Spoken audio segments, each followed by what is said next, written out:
Donc ce glissement, il est aussi très bien exprimé par elle. Maintenant, là, en prenant Pistorius et en apprenant elle, c'est deux cas assez extrêmes, parce que c'est deux cas qui, de nouveau, si je prends les trois pôles, qui nous font passer du pôle handicap au pôle mieux que monsieur et madame tout le monde, sans passer par monsieur et madame tout le monde.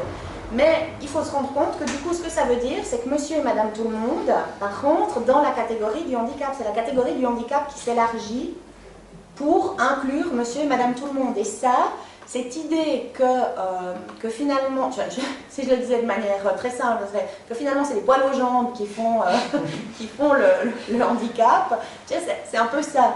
L'idée que c'est des détails qui font qu'on est humain, qui en même temps sont un handicap contre lequel les technologies nous permettent de lutter.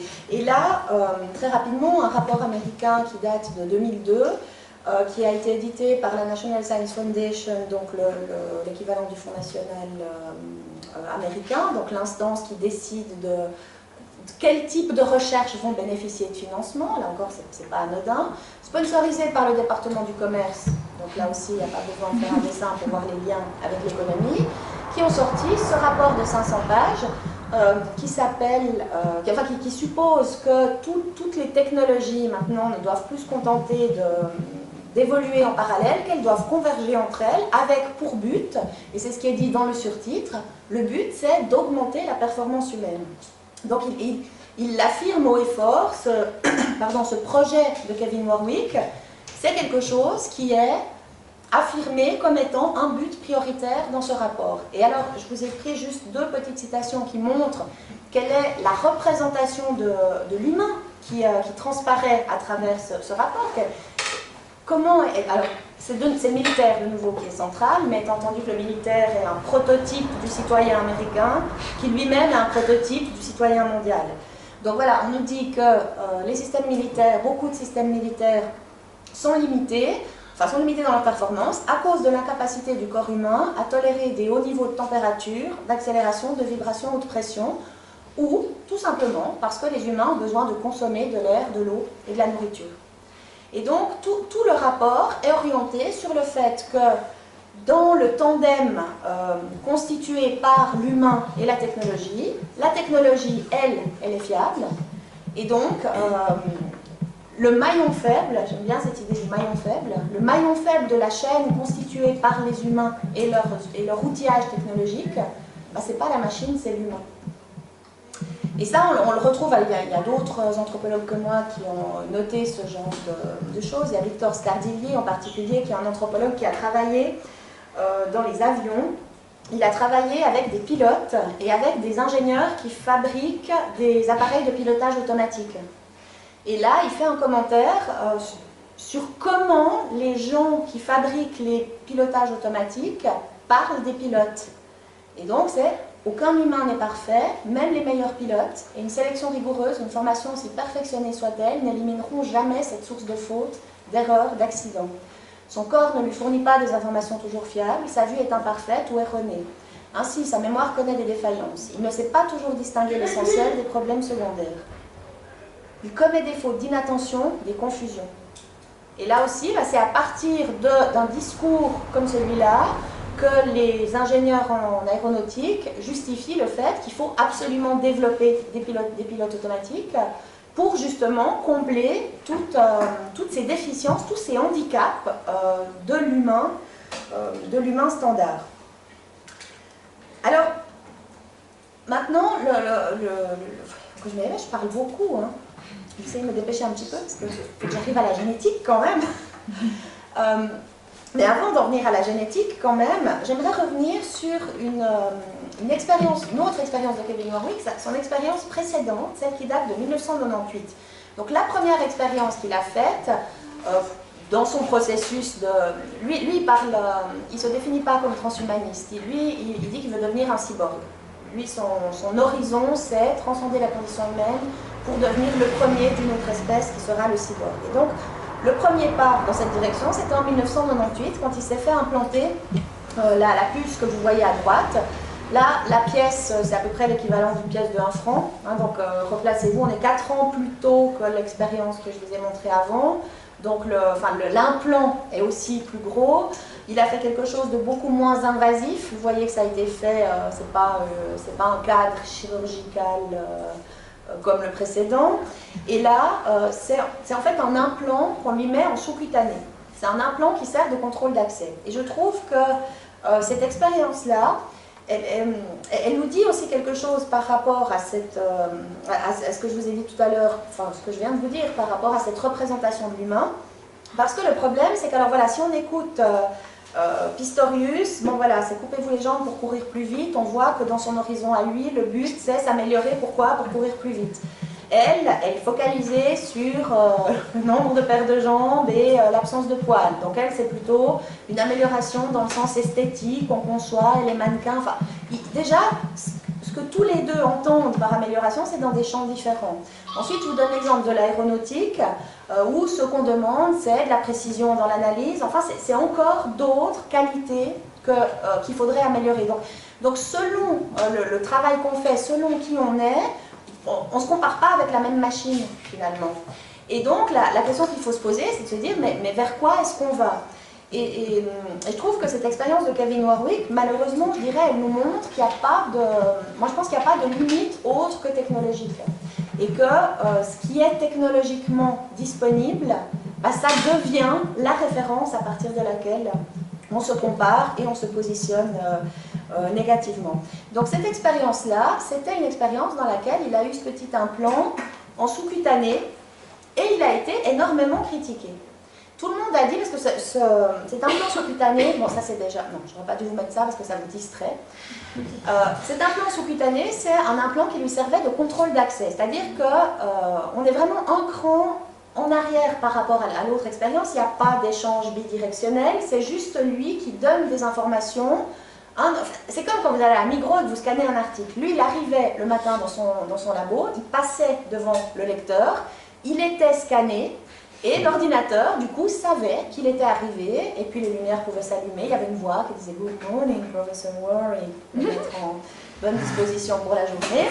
Et il y avait toute une série de choses qui se déployaient à son arrivée. Et cette expérience-là, elle a été critiquée, mais par tout le monde. La presse, ses pairs, les auditeurs, tout le monde l'a critiqué en disant « C'est ridicule, il a fait ça que pour la pub. C'est tellement plus simple d'avoir une carte dans la poche plutôt que de s'amuser à se faire implanter quelque chose. » Et moi, j'ai pas lu ou entendu une critique positive de cette expérience à ce moment-là. Or, on est en 1998, en 2004, vous avez peut-être entendu qu'à Rotterdam, à Barcelone, on a beaucoup parlé de nightclubs qui ont utilisé ce système comme une carte d'accès pour les clients VIP dans des nightclubs. Mais non seulement ce qui paraissait complètement inacceptable 6 ans plus tard était devenu acceptable, mais en plus on y a rajouté une fonctionnalité. Tout à coup on a commencé à se dire, mais finalement, là c'est une dame, quand on a une dame et qu'on va danser, c'est le problème, on pose son sac dans un coin, après on va danser, on risque de se faire piquer son porte-monnaie, son sac. Alors mettons la carte sous la peau au lieu de la mettre dans le sac. Et puis après ils se sont dit, mais tant qu'on y est, il y a aussi de l'argent dans le sac. Donc c'est devenu aussi un porte-monnaie électronique. Et ce qu'elle est en train de faire là, c'est qu'elle est en train de payer une consommation sur cette image. Et donc, moi, cette expérience-là, pour moi, elle montre qu'il y a des technologies dont l'intérêt ne nous saute pas aux yeux tout de suite. Enfin, je ne suis pas en train de dire que ça a un intérêt, que maintenant je trouve ça intéressant. Je veux dire, des technologies qui, socialement, au moment où elles apparaissent, nous semblent inacceptables. On ne voit pas ce qu'on pourrait en faire. Et puis, le temps passant, on passe de l'inacceptable à l'acceptable. Et après, là, j'ai envie d'émettre un jugement de valeur et puis de dire que ça m'inquiète un petit peu, c'est qu'après, ça passe au souhaitable. Et une fois que ça passe au souhaitable, on est de nouveau dans ce processus avec la norme, le plus et le moins. Et dès le moment où on a des technologies qui nous permettent de faire des choses, on a un peu tendance à penser que quand on peut faire plus, ça veut dire qu'on peut faire mieux. Ça, on pourrait discuter des heures sur ce petit réductionnisme-là. Du coup, ça devient disponible, donc on part de l'idée qu'il faut le faire. Et du coup, je pense que ça aussi, ça contribue à nous faire, à nous tirer du côté de cette augmentation de l'humain. Ça veut dire que, si on revient, je disais tout à l'heure, le handicap, c'est quelque chose qui est socialement défini. Si on repense à des exemples comme Pistorius ou Emily Mullins, qui sont nés avec des agénésies, il y a des témoignages de personnes qui sont nées avec une partie de membre qui manque, ou de parents d'enfants qui sont nés avec une partie de membre qui manque, qui disent que il n'y a pas de manque en tant que tel. Dire, si on se sort de la société, c'est les enfants qui jouent comme les autres, qui arrivent qui ont un corps complet de leur point de vue, seulement qu'il y a une pression de la part de la société qui encourage, dans les cas comme Pistorius ou Emily Mullins, à l'amputation pour pouvoir mettre une prothèse très vite, pour que la personne puisse très vite rentrer dans le rang. Et moi,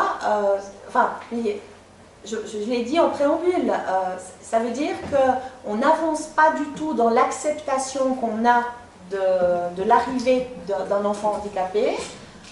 Ce dans quoi on essaye d'avancer, c'est dans notre tentative d'annuler son handicap, avec pour moi un effet complètement paradoxal, qui est que si on part de l'idée que tous les enfants qui naissent avec tel problème doivent subir une amputation et avoir une prothèse, ben ça veut dire que celui qui pour X raison ne bénéficiera pas de cette prothèse, soit parce que sa famille a fait un choix, soit parce que sa famille ne peut pas se permettre la prothèse. Il faut prendre en compte toutes ces questions-là, et ça on va y revenir rapidement avec la génétique aussi, il sera d'autant plus exclu. Parce que si la technologie est là, on part de l'idée qu'il faut l'utiliser, et donc je pense que la fenêtre de l'acceptable en termes de normes est en train de très paradoxalement se restreindre. C'est très paradoxal parce que dans toute la première partie de ce que je vous ai dit, on a l'impression que ces technologies, elles arrivent pour être au service de la personne handicapée. Et là, moi j'en arrive plutôt à me dire que si effectivement on remplit toutes les conditions et qu'on a la peau artificielle et tout, et que finalement on devient vraiment comme un autre, d'accord. Mais si on reste différent, je pense qu'on accepte d'autant moins la différence et que ça va pas aller en s'arrangeant. Et ça, c'est d'autant plus évident avec la question de la génétique. Alors, je vais en venir mais beaucoup plus rapidement, je vous rassure. Je vous ouvre une porte avec... j'ai dit, moi, les prothèses, c'est vraiment mon domaine de prédilection. Là, je vous ouvre une porte avec la génétique et je vous invite à faire les liens.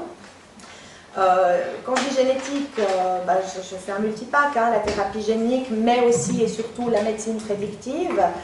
Maintenant, l'idée de se faire séquencer le génome devient quelque chose de très à la mode. Là, vous avez une publicité pour une entreprise américaine qui s'appelle 23andMe, qui a été fondée, je pense qu'il y a dans la série les liens à faire entre les technologies avec l'économie. C'est la femme du fondateur de Google qui a fondé ça, et ça a l'air de marcher très très bien. Donc je pense qu'à eux deux, ils ont deux créneaux qui doivent rapporter quand même passablement.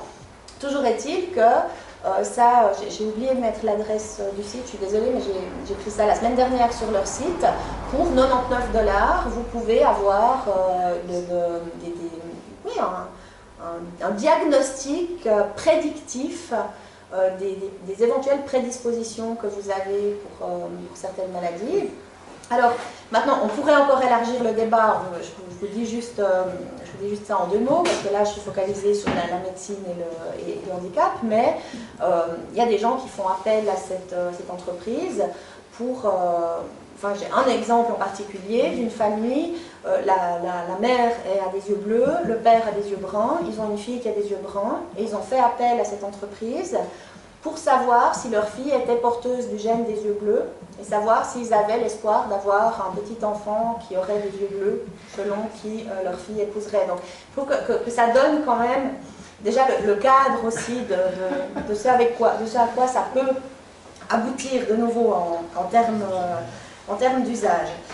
Toujours est-il que cette médecine prédictive, elle a des conséquences, parce que les personnes qui s'amusent à aller voir ce qu'elles ont comme risque de contracter une maladie, on ne le fait pas juste pour le plaisir. Et là, j'imagine, je vous sors le truc dont j'imagine que tout le monde a entendu parler récemment, mais elle n'était pas la première, mais avant on en parlait beaucoup moins.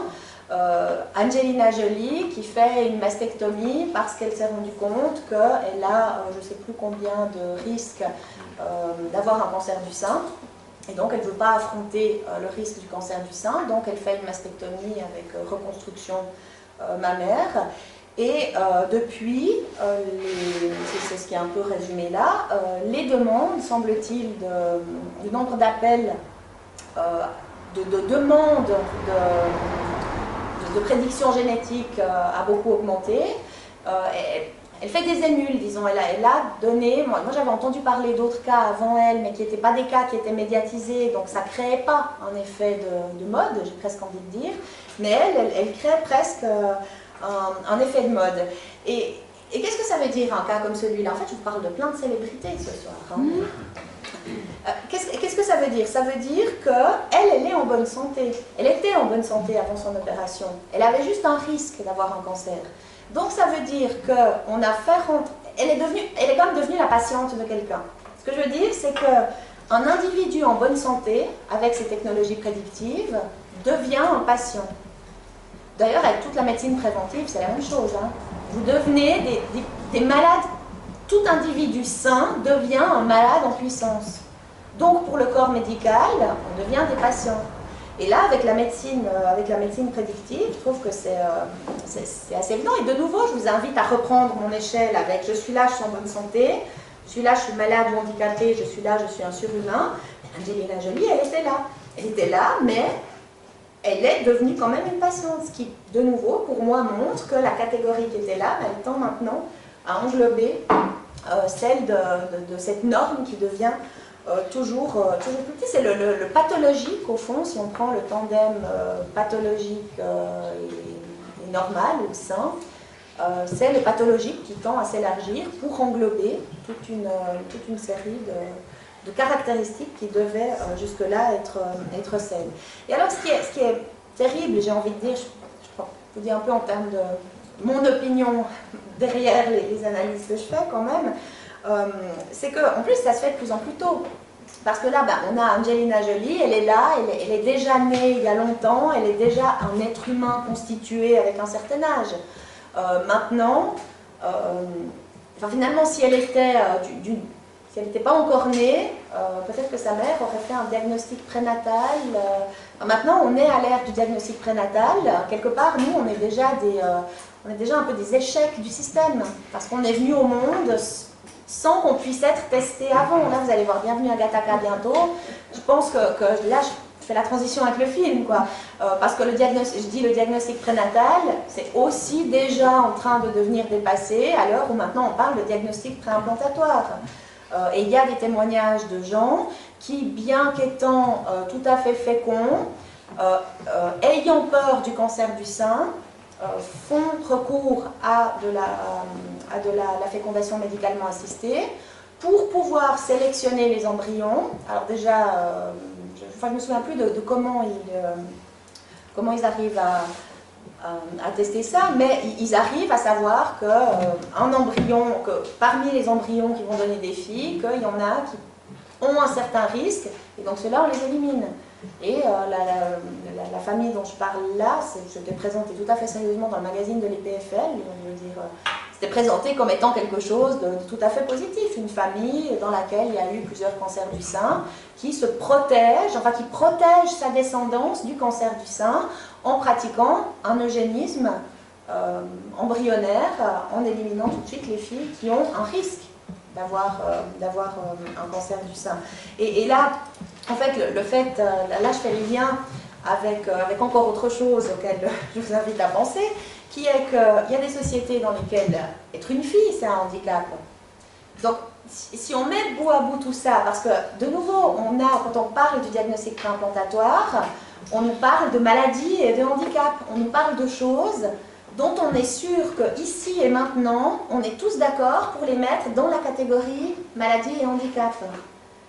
Et on oublie, il y a Habermas qui a écrit un magnifique livre là-dessus qui s'appelle Vers un eugénisme libéral, dans lequel il parle de la pente glissante liée avec ça. Parce que voilà, ce soir ici, je pense qu'on est à peu près tous d'accord sur un certain nombre de maladies qu'on considère comme très très graves. Et puis en vertu de tout ce que je vous ai décrit là, petit à petit, je pense qu'on va commencer à considérer comme très graves des choses. Si on en reparle dans 10 ans, on considérera probablement comme très graves des choses qu'aujourd'hui on considérait comme acceptables. De nouveau, parce que ça va se généraliser et que l'eugénisme qui va avec se généralise aussi. Alors à partir de là, en conclusion, je dirais que pour moi, il y a 2 gros problèmes. C'est que soit on imagine une société dans laquelle tout ça est généralisé, et c'est bienvenu à Gattaca, donc je ne suis pas sûre que ça soit la société du futur la plus enviable, hein, parce qu'après on peut encore distinguer eugénisme positif et négatif, mais je pense que quel que soit le type d'eugénisme, il y a quand même cette tendance-là. Et donc si c'est généralisé, moi je ne suis pas sûre que ça soit la société dans laquelle j'ai envie de vivre.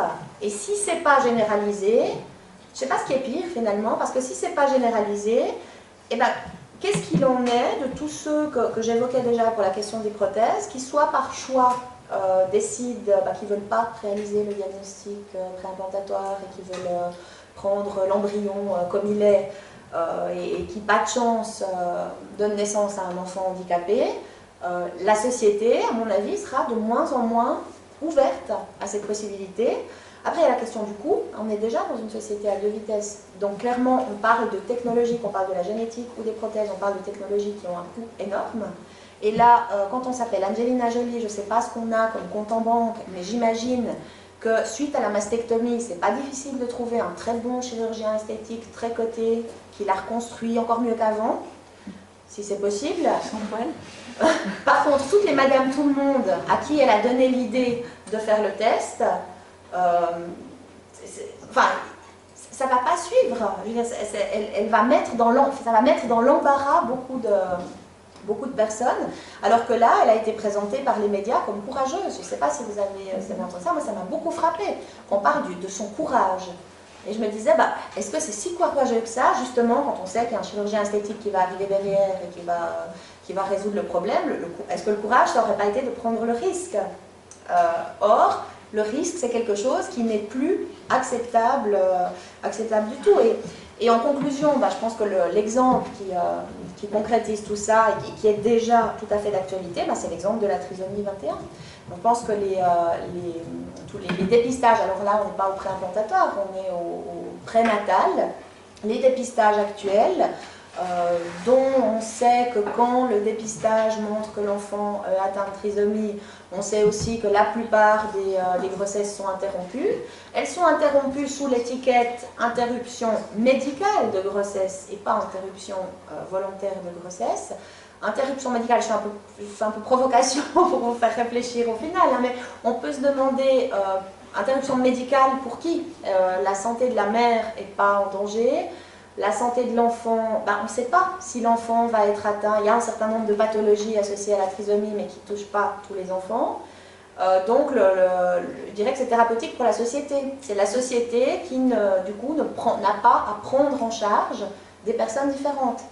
Et plus on avancera dans cette direction-là, moins la société aura besoin de faire d'efforts parce qu'il y en aura de moins en moins. Et moins il y en aura, moins la société accepte. Plus ça deviendra difficile pour la famille qui, encore une fois, soit parce qu'elle a résisté, soit parce qu'elle n'a pas les moyens, ou alors soit parce qu'il y a un échec de diagnostic, parce qu'il y a aussi l'échec, on l'avait vu en France avec l'arrêt Perruche il y a déjà pas mal d'années, hein, un enfant qui est venu au monde handicapé parce que sa mère avait la rubéole, et elle avait explicitement dit au médecin, elle avait un autre enfant qui avait la rubéole, et elle avait explicitement demandé à faire un test en disant si j'ai la rubéole, je veux un avortement parce que je ne veux pas risquer d'avoir un enfant handicapé. Et ils se sont plantés dans les résultats, elle avait la rubéole et l'enfant était très lourdement handicapé. Il y avait tout un débat énorme dans lequel on ne va pas se lancer, mais la question de l'erreur, elle existe aussi. Et donc voilà, moi en conclusion, je crains que toutes ces belles technologies dont on s'imagine en première observation qu'elles vont aider, finalement, à mon avis, vont dans le sens de renforcer une certaine stigmatisation. Voilà.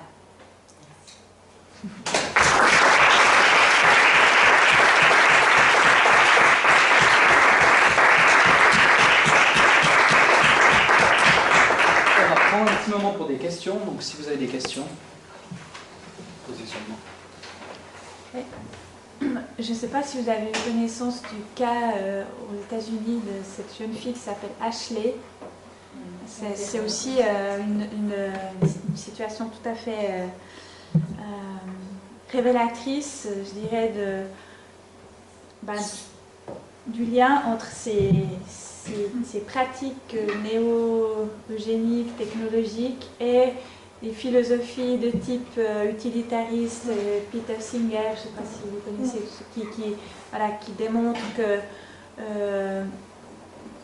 la vie en situation de handicap, finalement, elle n'a pas de sens, pas de valeur, et c'est même cruel que de les maintenir en vie, finalement. Oui, c'était le débat de l'affaire Perruche aussi, voilà. La prise de position sur les vies qui ne valent pas la peine d'être vécues. Exactement. Donc là, c'est une petite fille qui avait 8 ans ou 10 ans, en situation de polyhandicap, en tout cas de handicap assez sévère, et dont les parents ont demandé qu'on lui fasse une mastectomie et un traitement hormonal de cheval pour éviter qu'elle grandisse. Qu'elle grandisse, oui, Voilà. j'ai entendu. Parce que si on la laissait grandir, ça deviendrait trop lourd pour eux.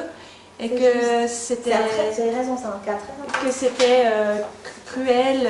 Et donc, ils ont obtenu déjà des médecins qui ont accepté de le faire avec une autorisation au niveau des comités d'éthique très, très haut placés. Et je trouve que c'est une situation assez parlante aussi ça montre que c'est des degrés. Exactement. Et il y a tout un débat aux États-Unis entre les pros, les anti, enfin ceux qui sont derrière les parents, puis qui disent et les médecins qui ont pratiqué ces opérations, et d'autres qui heureusement tirent un peu la sonnette d'alarme. Le problème, c'est qu'il y a un mouvement. Moi, je parle tout le temps de mouvement bulldozer, où j'ai l'impression qu'on a d'un côté ce mouvement bulldozer qui. Moi, je reprends l'exemple de Pistorius. La pub Puma, c'est le mouvement bulldozer.